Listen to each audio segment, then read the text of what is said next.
Thinking like a futurist is more than just spotting new trends, interesting things that happen, and potential new technologies. It's more about preparing yourself for the future and getting ready for the change.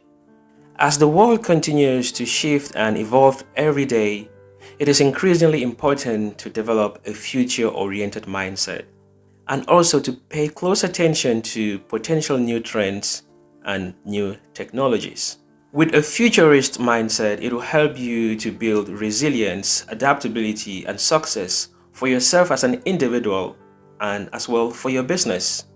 Hey guys, welcome back to the channel. This is Business Connect. My name is Roy. If you're new to the channel, here we talk about business, life in China, foreigners in China, and generally how can we survive in a foreign country. So today I'll be talking about how to build a futurist mindset or how to be future oriented, how to develop a future oriented mindset. So I'll basically be talking about things that you need to do if you want to be a futurist or if you want to develop a future oriented mindset. By the way, if you like the video, if you like what we're doing on the channel, hit us that like button, and if you want to get more videos like this, join us on the channel, hit that subscription button so that each time we do interesting videos like this, you will be notified. Before we continue, did you know that only about 35% of people have a 5-year goal or what they want to be in the next 5 years? The rest don't think about their lives in the next 5 years. And this is really at a disadvantage because those who have a goal, those who have a plan, have advantage over those who just live one day at a time. Okay, great. So let's get started. So the first thing you want to do is look back in order to see forward. Now you'll be asking yourself, but how do you look back to see forward? Let me explain. Think about a decision that you made this morning, or think about a decision or a choice that you made earlier this week, and ask yourself, if you had made a different choice, what would have been the outcome? Just imagine what would have been the outcome and register that in your brain. And by doing this, you're training your brain to think about different outcomes and how you can handle them in future. And if your brain tells you that the outcome would have been this or that, now you can ask yourself, if the outcome would have been this way, how would that have affected me? Would that have affected me positively or negatively? This is how you train your brain to be future oriented or to be futuristic. Another thing you want to do if you want to be futuristic or if you want to live a future-oriented life is to practice hard empathy. Now, what is hard empathy and how can you practice hard empathy? Let me explain with an example. Think of yourself in a foreign country, in a no man's land, like in a place where you know no one.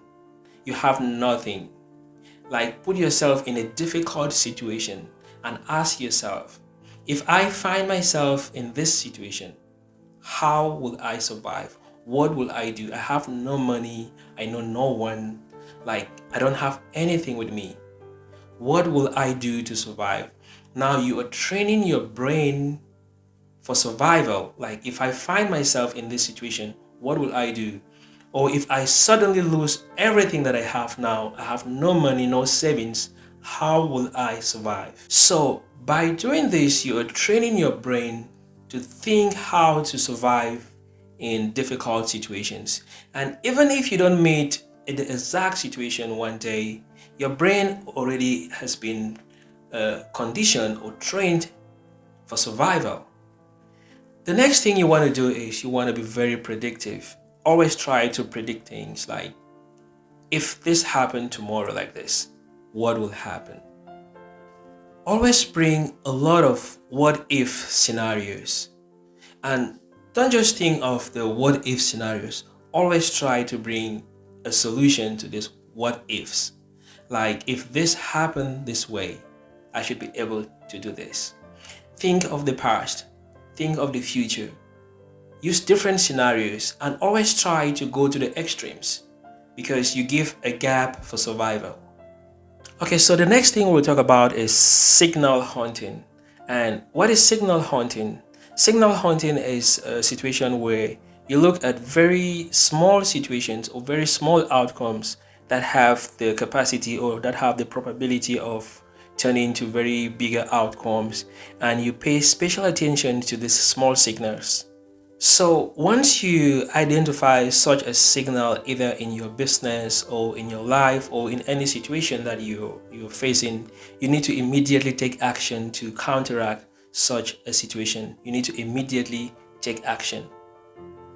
Okay, so now let's talk about counterfactual thinking.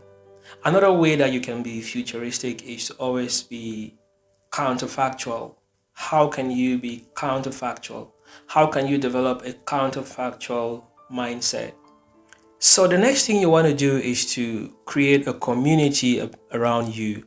And how do you create a community? You create a community by talking to different people, getting their views, especially people who are like experts in the domain in which you're pursuing. You put different ideas together. You don't want to live like an island. You don't want to be alone. You don't want to think everything by yourself. You want to get the views of different people about different situations. We need to involve different experts from different domains.